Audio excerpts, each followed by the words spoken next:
Hello student, देखो बेटा जो अपना नेक्स्ट जो 10th चैप्टर चल रहा है माइक्रोब्स वाला इज ह्यूमन वेलफेयर, उसमें नेक्स्ट टॉपिक हमारा आएगा माइक्रोब्स इन सीवेज ट्रीटमेंट। ठीक है कि माइक्रोब्स जो होते हैं वो सीवेज ट्रीटमेंट में किस तरह से हमारे लिए हेल्पफुल होते हैं। अब सीवेज का मतलब यहाँ पे क्या चीज़ है कि सीवेज जो जितना भी वेस्ट वाटर होता है जो हम सिटी में टाउन में हम जो यूज़ करते हैं ह्यूमन एक्स्ट्रा वे ह्यूमन और एनिमल वेस्ट जो भी, ठीक है, जो डोमेस्टिक वेस्ट हो गया, और अब उसको हम क्या करेंगे, उसको हम क्या बोलेंगे, सीवेज। सीवेज का मतलब कि जो वाटर हम डेली यूज़ में यूज़ करते हैं वॉशिंग के लिए, बाथिंग के लिए, ठीक है, यूटेंसिल को साफ करने के लिए, क्लॉथ को वॉश करने के लिए, ठीक है, तो वो सारा का सारा जो वाटर होएगा वो एक तरह से क्या कहाँ पे जाएगा, सीवेज के अंदर। ठीक है, यानी कि उसको हम क्या बोलेंगे, सीवेज बोलेंगे।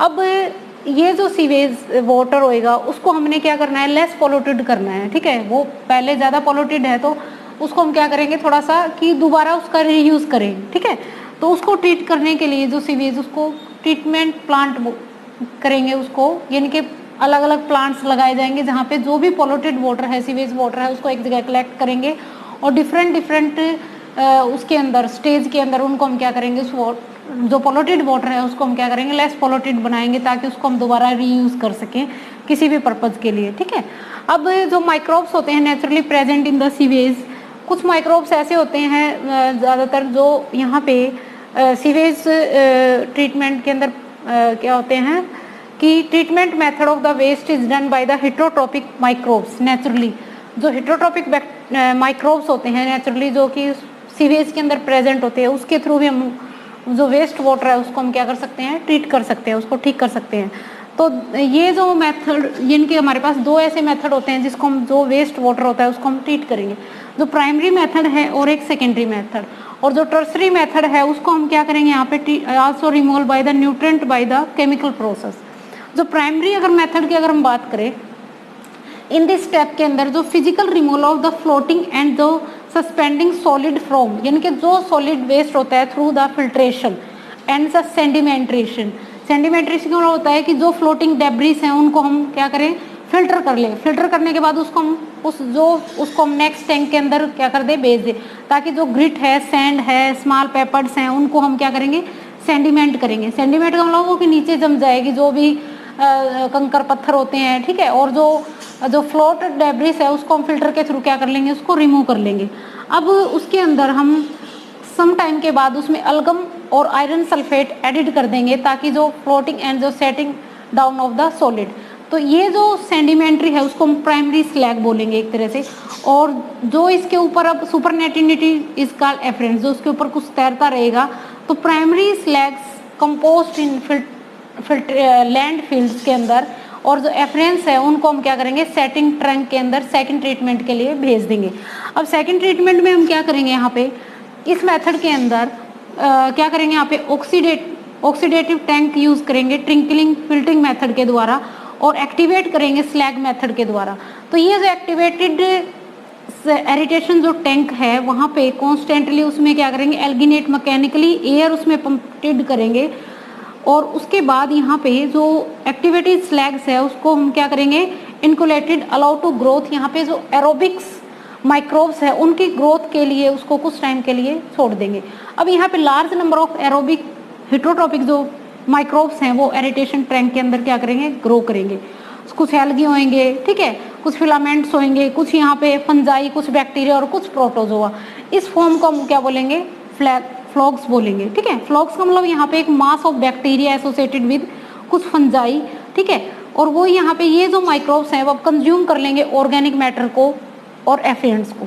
तो ये जो सिग्निफिकेंटली रिड्यूस यहाँ पे BOD बायोकेमिकल ऑक्सीडेशन डिमांड की बात करेंगे। बायोकेमिकल ऑक्सीडेशन डिमांड का मतलब यहाँ पे क्या है, amount of oxygen that would be consume to organic material, यानी कि 1 लीटर ऑफ वाटर के अंदर जितने भी मतलब उसको ऑक्सीजन चाहिए उसको ऑक्सीडाइज करेंगे बैक्टीरिया, उसको क्या करेंगे, सीवेज को जो ऑक्सीडाइज करेंगे।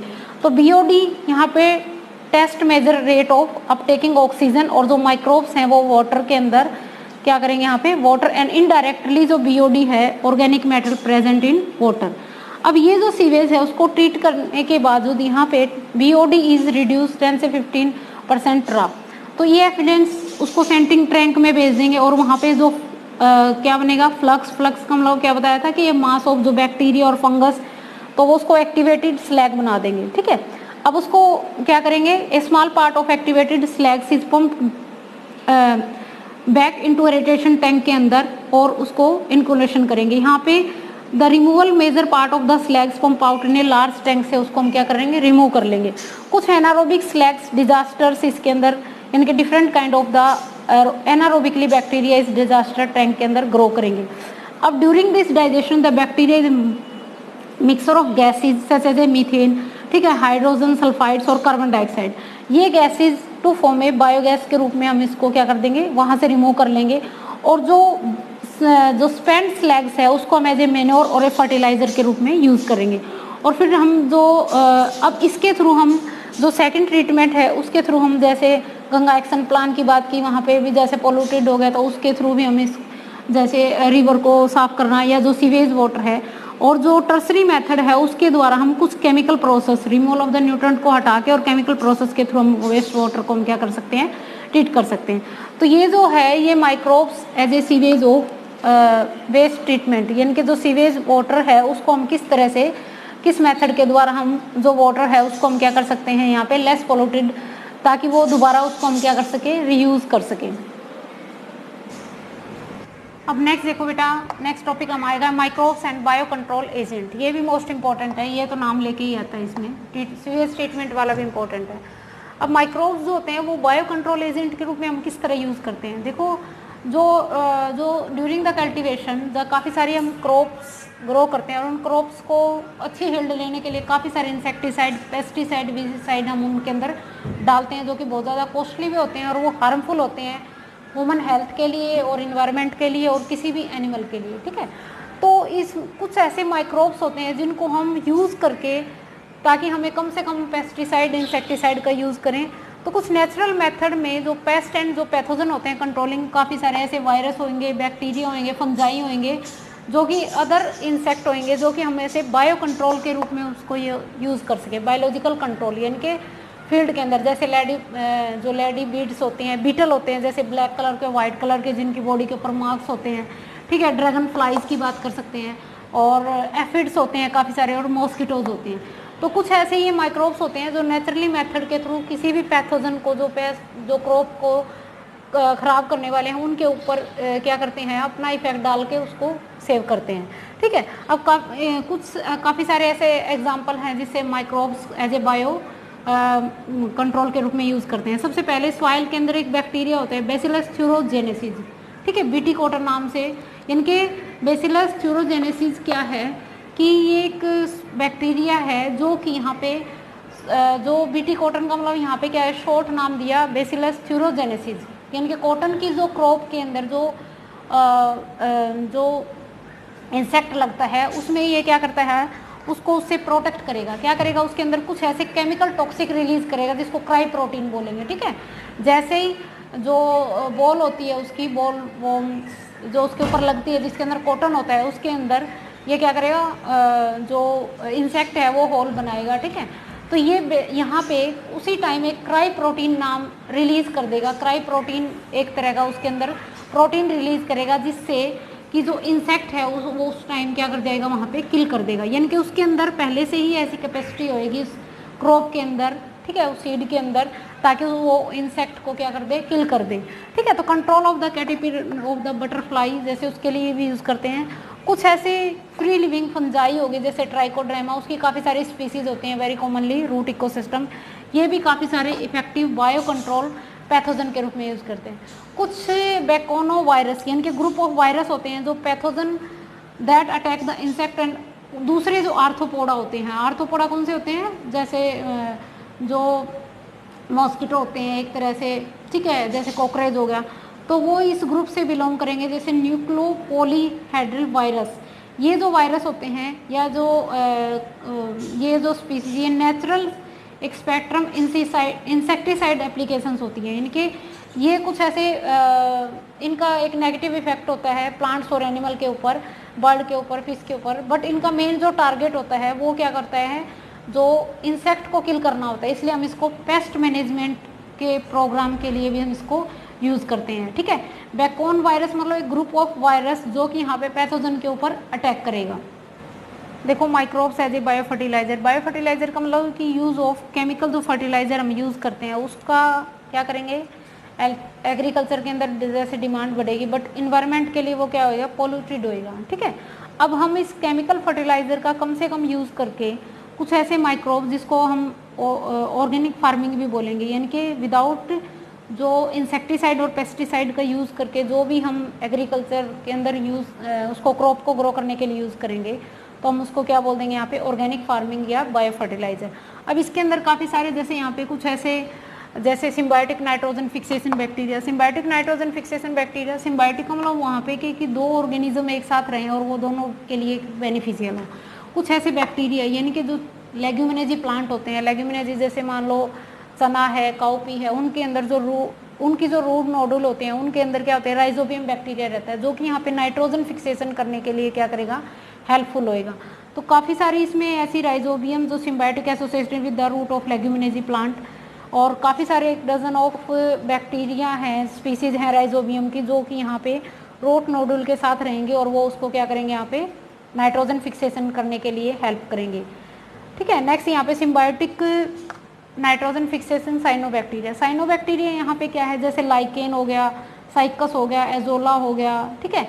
ये कुछ ऐसे फास्ट ग्रोइंग फंस होते हैं जो कि यहाँ पे पानी के ऊपर फ्लोट करेंगे, जैसे एनाबीना हो गया, तो वो एक तरह के क्या है, साइनोबैक्टीरिया हैं, ठीक है। और यहाँ पे क्या करेंगे, एक्टिविटी ऑफ एजोला लीव्स के साथ वो क्या करेंगे, रहेंगे। एनाबीना और अजोला जो है यहाँ पे सिम्बायोटिक एसोसिएटेड होते हैं एग्रीकल्चर के अंदर, ठीक है। वो यहाँ पे क्या करेंगे, यहाँ पे कुछ नाइट्रोजन फिक्सेशन करने में भी वो क्या करेंगे, हेल्प करेंगे, ठीक है। नेक्स्ट इसके अंदर loosely associated with nitrogen fixation bacteria, कुछ ऐसे बैक्टीरिया भी होते हैं जो यहाँ पे लूजली एसोसिएटेड होते हैं, यानी कि वो पूरी तरह से उसमें नहीं होता, जैसे एजोस्पोरिलियम्स, लाइपोफेरेलिम्स, ये क्या है, फ्री लूजली एसोसिएटेड कुछ ऐसे बैक्टीरिया हैं, ठीक है, जो यहाँ पे क्या करेंगे, लूजली एसोसिएटेड होंगे और वो यहाँ पे नाइट्रोजन फिक्सेशन करने में हेल्प करेंगे, इसको बोलेंगे एसोसिएटेड सिम्बायोटिक। नेक्स्ट कुछ फ्री लिविंग साइनोबैक्टीरिया भी हैं ऐसे, फ्री लिविंग हम लोग कि वो इन्वायरमेंट में फ्री लिविंग होंगे, तो फ्री लिविंग के अंदर जैसे मान लो यहाँ पे एनाबीना, नॉन स्टॉक, ठीक है। तो काफ़ी सारी ऐसी स्पीसीज हैं, ये भी जो पैडी क्रॉप होता है, पैडी क्रॉप को जो धान की फसल होती है उसमें काफ़ी सारे जो नॉन स्टॉक है और एनाबीना है वो वहाँ पे ग्रो करते हैं और ये जो बायो फर्टिलाइजर के रूप में उसको यूज़ करते हैं और सॉइल की फर्टिलिटी को वो बढ़ाते हैं। नेक्स्ट आता है माइक्रोराइजा, माइक्रोराइजा एक तरह की सिम्बायोटिक एसोसिएशन होती है, यहाँ पे हायर प्लांट की रूट के साथ फंजाई रहती है, ठीक है, फंजाई। अब फंजाई क्या करेगी यहाँ पे, यानी कि हायर प्लांट की जो रूट है उसके साथ फंगस रहेगी और वो फंगस क्या करेगी, यहाँ पे जो माइसीलियम्स होते हैं उनके जो सॉइल के अंदर से वो क्या करेंगे, यहाँ पे सॉइल में से वो न्यूट्रेंट को सक करेगी और वो उसको फूड बनाने के हेल्प करेगी। अब माइक्रोराइजा एसोसिएशन यानी कि एक सिम्बायोटिक एसोसिएशन, यहाँ पे रूट प्लांट की जो रूट है उसके साथ क्या रहेगी, फंगस रहेगी और वो एक दूसरे के लिए बेनिफिशियल होंगे, ठीक है। ये दो तरह से होगी। एक्टोमाइक्रोराइजा, एक्टो का मतलब होता है कि जो माइसीलियम फंगस के हैं वो मेंटल लेयर यानी कि सरफेस ऑफ रूट के ऊपर रहेगी, एसोसिएटेड विद इंक्रीज जो सॉइल का जो सरफेस है, ठीक है, वो उसको क्या करेगा, रूट हेयर के साथ। एक्टोमाइक्रोराइजा में पाइन्स हो गया, ओक हो गया, यूप्लेटस हो गया, ठीक है। तो यहाँ पे ये क्या करेंगे, एक्टो मतलब अपर द सरफेस के ऊपर जो है फंगस है वो रहेगी और एंडोमाइक्रोराइजा यहाँ पे कि जो प्लांट है उसके अंदर फंगस जो रहेगी वो within the cell of cortex, यानी कि जो रूट हेयर की अंदर की जो लेयर है, मेंटल लेयर, उसके अंदर यहाँ पे क्या करेगी, फंगस रहेगी और इसके अंदर कुछ स्पेशल वेसिकुलर एपिथेलियल माइक्रोराइजा नाम के कुछ स्पेशल टिश्यू होते हैं जो कि यहाँ पे क्या करेंगे, इंपॉर्टेंट फॉस्फेट न्यूट्रेंट जो प्लांट के लिए वो उसको एब्जॉर्ब करेंगे और उसको क्या करेंगे, यहाँ पे मतलब एज ए फर्टिलाइजर के रूप में उसको यूज़ करेंगे। अब इम्पोर्टेंट क्या है, एक तो बायो जो फर्टिलाइजर होते हैं वो क्या करते हैं, क्रॉप की जो हेल्ड होती है उसको 15 से लेके 30 तक उसको क्या करेंगे, इम्प्रूव करने में हेल्प करेंगे। इम्प्रूवमेंट ऑफ क्वालिटी टेक्सचर, जो सॉइल का टेक्सचर है उसको बनाने में हेल्प करेंगे, ठीक है।